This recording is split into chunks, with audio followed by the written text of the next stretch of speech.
आज ये M1R5 का सेकेंड पार्ट है जिसके आगे हम लोग कंटिन्यू करने वाले हैं और ये इम्पॉर्टेंट क्वेश्चन है। इस सेशन का सबसे पहला क्वेश्चन, लिब्रे ऑफिस में सेव एज ऑप्शन की शॉर्टकट कुंजी क्या है। तो अगर मैं आपके सामने यहाँ पर लिब्रे ऑफिस ओपन करूँ और फाइल मेन्यू पे क्लिक करूँ तो आप पाएंगे यहाँ पर सेव एज की शॉर्टकट की Ctrl+Shift+S है, जबकि सेव की शॉर्टकट की Ctrl+S है, ओपन की शॉर्टकट की Ctrl+O है, प्रिंट प्रीव्यू की शॉर्टकट की Ctrl+Shift+O है। तो आप इन कीज़ को कॉपी में नोट कर लीजिए।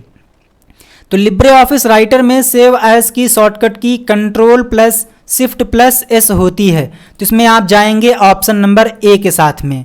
वहीं Ctrl+S सेव करने के लिए, Ctrl+Shift+N टेम्पलेट को मैनेज करने के लिए।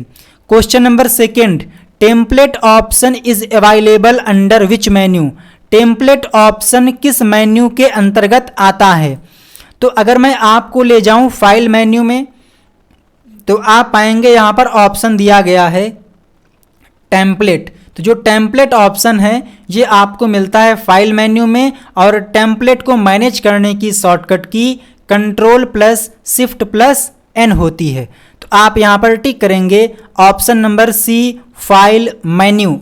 23, निम्न में से कौन सी सुविधा एक्सपोर्ट एज विकल्प में उपलब्ध नहीं है। तो अगर मैं आपको दिखाऊं यहाँ पर फाइल पे आप क्लिक करिएगा, मिलेगा ऑप्शन एक्सपोर्ट एज का। तो एक्सपोर्ट एज में आपको 4 ऑप्शन मिल रहे हैं, export as PDF, export directly as PDF, export as e publication, export directly as e publication. लेकिन यहाँ पर जो आपको ऑप्शन दिया गया है इसमें आपको एक्सपोर्ट एज इमेज ये ऑप्शन नहीं दिख रहा होगा। अगर मैं आपको यहाँ पर दिखाऊं तो वही आपसे पूछ रहा था कि एक्सपोर्ट एज में कौन सा ऑप्शन नहीं है। तो आप यहाँ पर टिक करोगे एक्सपोर्ट एज इमेज, ये ऑप्शन अवेलेबल नहीं है, जबकि ये तीनों ऑप्शन अवेलेबल हैं। लिब्रे ऑफिस राइटर के लिए फाइल एक्सटेंशन क्या है। जैसा कि आप लोगों को नोट कर लेना है कॉपी में कि आपके सिलेबस में लिब्रे ऑफिस राइटर है और राइटर का फाइल एक्सटेंशन .odt होता है। वहीं बात करें हम लोग कैल्क के बारे में तो कैल्क का फाइल एक्सटेंशन .ods होता है। वहीं इम्प्रेस का फाइल एक्सटेंशन .odp होता है। तो इन तीनों को आप नोट कर लीजिए। पूछा गया था राइटर के बारे में तो आप टिक करेंगे .odt, odt is the right answer. Libre office writer में डिफ़ॉल्ट व्यू क्या है। Normal view, web view, slide view, print layout view. तो आप यहाँ पर आइए, मिलेगा ऑप्शन व्यू का, यहाँ पे क्लिक करिए तो आपको यहाँ पर दिख रहा होगा कि डिफ़ॉल्ट रूप से डिफ़ॉल्ट 1 मिनट, ओ हट जा रहा है वो, हाँ, डिफ़ॉल्ट रूप से आपको यहाँ पर जो नॉर्मल वाला ऑप्शन है ये सेलेक्टेड दिखाई दे रहा होगा। तो इसमें आप टिक करेंगे लिब्रे ऑफिस राइटर में डिफ़ॉल्ट व्यू नॉर्मल व्यू होता है। 26, रूलर ऑप्शन किस मेन्यू में उपलब्ध है। तो रूलर ऑप्शन जो है ये आपको मिलेगा व्यू मेन्यू में। आप यहाँ पर देखिए ये व्यू मेन्यू है और यहाँ पर ये रहा रूलर। तो आप टिक करेंगे यहाँ पर option number D, view menu. 27, hyperlink dialogue box में कौन सा विकल्प उपलब्ध नहीं है। आपने यूज़ किया होगा शॉर्टकट की Ctrl+K, जिसकी सहायता से आप हाइपरलिंक क्रिएट करते हो अपने डॉक्यूमेंट में। तो बोलना चाह रहा है कि जब आप हाइपरलिंक डायलॉग बॉक्स आपके सामने आता है तो इनमें से कौन सा ऑप्शन अवेलेबल नहीं रहता है। तो अगर मैं यहाँ पर करूँ Ctrl+K तो आप देखेंगे यहाँ पर हाइपरलिंक का डायलॉग बॉक्स आ चुका है और यहाँ पर इंटरनेट, मेल, डॉक्यूमेंट और न्यू डॉक्यूमेंट ये 4 ऑप्शन मिलते हैं, जबकि यहाँ पर दिया गया है एक फाइल अटैचमेंट जो कि आपको यहाँ पर देखने को नहीं मिलेगा। पूछा गया था कौन सा विकल्प नहीं है, तो इसमें आप टिक करेंगे file attachment. 28, by default the page size of Libre office writer is. Default रूप से लिब्रे ऑफिस राइटर में जो डॉक्यूमेंट होता है उसका पेपर साइज क्या होता है, A4, A5, लीगल या फिर लेटर। तो मैं आपको बता दूं कि दुनिया में लगभग 95% प्लस इतनी जगह पर A4 साइज के पेपर का यूज़ होता है। हालांकि पहले के केस में इसमें डिफ़ॉल्ट रूप से लेटर ये पेपर साइज आता था। चूँकि A4 साइज काफ़ी पॉपुलर है तो वर्तमान समय में जो A4 है ये आपको डिफ़ॉल्ट रूप से मिलता है पेपर साइज में।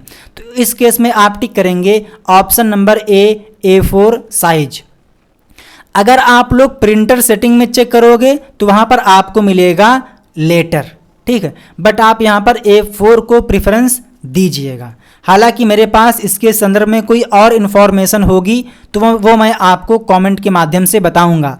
आई होप कि आपने चैनल को सब्सक्राइब कर लिया होगा और वीडियो को लाइक कर दिया होगा। इसके बाद में लिब्रे ऑफिस राइटर में डिफ़ॉल्ट अलाइनमेंट क्या है। अलाइनमेंट का मतलब होता है कि जो भी ऑब्जेक्ट हैं, जो भी टेक्स्ट है, वो अगर आप डॉक्यूमेंट को ओपन करें और लिखना शुरू कर देंगे तो उसका अलाइनमेंट क्या होगा। जैसा कि मैंने यहाँ पर लिखा कुछ लाइक GHT, तो आपने देखा कि ये डिफ़ॉल्ट रूप से लेफ़्ट साइड से लिख रहा है और यहाँ पर आपको दिख रहा होगा कि जो अलाइनमेंट है वो लेफ़्ट है, जिसकी शॉर्टकट की Ctrl+L है। वहीं अलाइनमेंट सेंटर की शॉर्टकट की Ctrl+E है। इसी के साथ में राइट अलाइनमेंट की शॉर्टकट की Ctrl+R है, जबकि जस्टिफाई की Ctrl+J है। तो आप इन शॉर्टकट कीज़ को याद कर लीजिए। तो आपने देखा कि अलाइनमेंट डिफ़ॉल्ट रूप से लेफ़्ट होता है। 30 वाटर मार्क विकल्प किस मेन्यू में उपलब्ध है। तो आपको इस प्रकार से माइंड मेकअप करना है कि आपको जो इम्पॉर्टेंट ऑप्शन हैं वो किस मेन्यू में उपलब्ध हैं, ये आपको ध्यान रखना है, याद कर लेना है। तो आप आइएगा यहाँ पर फॉर्मेट मेन्यू में, मिलेगा ऑप्शन वाटर मार्क का। तो जो वाटर मार्क ऑप्शन है ये मिलेगा फॉर्मेट मेन्यू में। तो आप यहाँ पर आइए और टिक कर दीजिए फॉर्मेट मेन्यू, क्योंकि यहाँ पर वाटर मार्क के बारे में पूछा गया था। 31 कैल्क में स्पेशल पेस्ट करने का शॉर्टकट क्या है। तो जो आपका राइटर में है वही इम्प्रेस में है और वही कैल्क में है, दैट इज़ Ctrl+Shift+V। अगर मैं जाऊँ एडिट में, मिलेगा ऑप्शन पेस्ट स्पेशल का और आपको यहाँ पर दिख रहा होगा पेस्ट स्पेशल की शॉर्टकट की Ctrl+Shift+V होती है। पेस्ट अनफॉर्मेटेड टेक्स्ट की शॉर्टकट की Ctrl+Alt+Shift+V होती है। तो आप यहाँ पर टिक करोगे Ctrl+Shift+V। 32 कैल्क में फ़िल्टर का क्या काम होता है। तो फ़िल्टर का मतलब होता है कि आपके पास काफ़ी बड़ी मात्रा में डेटा है और उस डेटा में से आपके काम का जो डेटा है उसको आप सिर्फ देखना चाहते हो, बाकी को आप हाइड करना चाहते हो। आप चाहते हो कि वही डेटा दिखे जो आप देखना चाहते हो, तो इस केस में आप फ़िल्टर का यूज़ करते हो। तो सी ओनली स्पेसिफिक डेटा, विशेष प्रकार का जो डेटा आप देखना चाहते हो वही आपको दिखाता है। तो इसमें आप टिक करेंगे ऑप्शन नंबर A। कौन सा सही फॉर्मूला है। और आपको याद रखना है कि जो भी फार्मूलाज होते हैं, फंक्शंस होते हैं, वो इक्वल साइन से शुरू होते हैं। सबसे पहले आप लगाते हो इक्वल, देन इसके बाद फंक्शन या फार्मूला का नाम, स्मॉल ब्रैकेट और यहाँ से आप क्लोज कर देते हो। देन जो भी पैरामीटर्स होते हैं, आर्गुमेंट्स होते हैं, वो आप यहाँ पर पास करते हो। अगर आपके पास कोई स्पेसिफिक रेंज है तो स्टार्टिंग पॉइंट यानी कि स्टार्टिंग सेल का एड्रेस और एंडिंग सेल के एड्रेस के बीच में आपको लगाना होता है कॉलन। फॉर एग्जांपल हमें A1 से लेकर A9 तक की जो नंबर्स हैं उनका सम निकालना है, तो एक यहाँ पर रेंज बन रही है क्योंकि A1 से A9 के बीच में कई सारे सेल आएंगे। तो इस केस में आप लिखोगे A9 to A9, यानी कि यहाँ पर रेंज को डिफाइन करने के लिए कॉलन का यूज़ किया जाता है। तो इसमें आप जाएंगे ऑप्शन नंबर A के साथ। सी वाला क्यों नहीं, क्योंकि यहाँ पर इक्वल नहीं लगा हुआ है। ठीक इसी प्रकार से यहाँ पर भी इक्वल नहीं है। यहाँ पर इक्वल तो है लेकिन यहाँ पर क्वेश्चन मार्क है, तो ये भी गलत हो जाएगा। Option A is the right answer. 34 numeric cell data का डिफ़ॉल्ट अलाइनमेंट क्या होता है। बोलना चाह रहा है कि अगर आप कैल्क में काम कर रहे हो और उसमें आपने कोई नंबर टाइप किया तो उसका डिफ़ॉल्ट रूप से अलाइनमेंट क्या होता है। तो मैं आपको दिखाता हूं। मैंने यहां पर क्लिक किया और मैंने लिखा अपना मोबाइल नंबर 7607418817। तो आपने देखा कि यहाँ पर जो टेक्स्ट है वो डिफ़ॉल्ट रूप से राइट साइड से लिखना शुरू हुआ, जबकि अगर मैं यहाँ पर अपना नाम लिखता हूँ तो आप देख पा रहे होंगे कि यहाँ पर डिफ़ॉल्ट रूप से लेफ़्ट साइड से लिख रहा है। तो इससे क्या पता चलता है कि जो भी नंबर्स वाली वैल्यूज़ होती हैं उनका अलाइनमेंट होता है राइट, और जो टेक्स्ट होता है उसका डिफ़ॉल्ट अलाइनमेंट होता है लेफ़्ट। पूछा गया था नंबर के बारे में, तो आप टिक करोगे right is the right answer. क्या बात है, right is the right answer. I hope कि आपने वीडियो को लाइक कर दिया होगा और चैनल को सब्सक्राइब कर लिया होगा। 35 format cell option dialog box खोलने की शॉर्टकट कुंजी क्या है। अगर आपको कैल्क में formatting cell dialog box open करना है तो शॉर्टकट कुंजी क्या है, तो आप टिक करोगे Ctrl+1। जो ये शॉर्टकट की है ये मैं आपको इम्प्लीमेंट करके नहीं दिखा सकता हूँ, नहीं तो रिकॉर्डिंग पॉज हो जाएगी। तो इसमें आप टिक करेंगे Ctrl+1।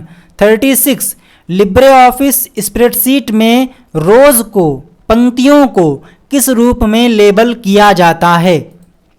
जैसा कि आप यहाँ पर देख पा रहे होंगे, क्या देख पा रहे होंगे कि जो ABCD है, जो ये लेबल्स हैं ये डिफाइन करती हैं कॉलम्स को, ठीक।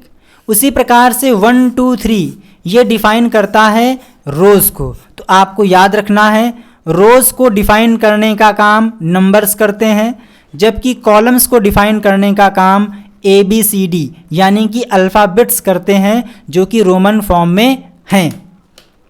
अगर आपसे हम कहें कि सबसे लास्ट कॉलम का एड्रेस क्या होगा, अगर मैं बोलूं कि थर्ड कॉलम का नाम क्या है तो आप बोलोगे C।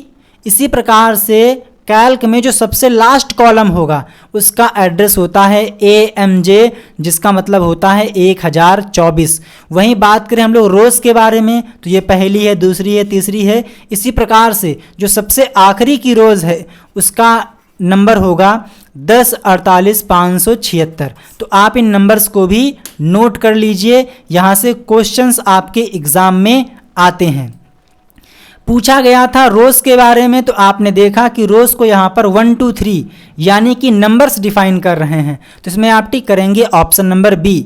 37 लिब्रे ऑफिस स्प्रेडशीट में एक सेल में करंट टाइम दर्ज करने के लिए, करंट डेट दर्ज करने के लिए शॉर्टकट कुंजी क्या है।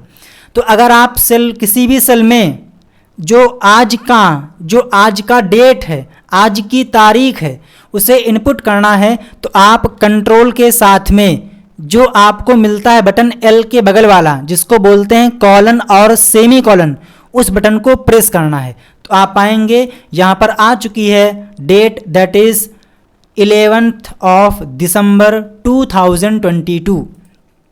तो आप यहाँ पर टिक करेंगे Ctrl+सेमी कॉलन या फिर Ctrl+कॉलन। 38 how do you change the column with two fit the content.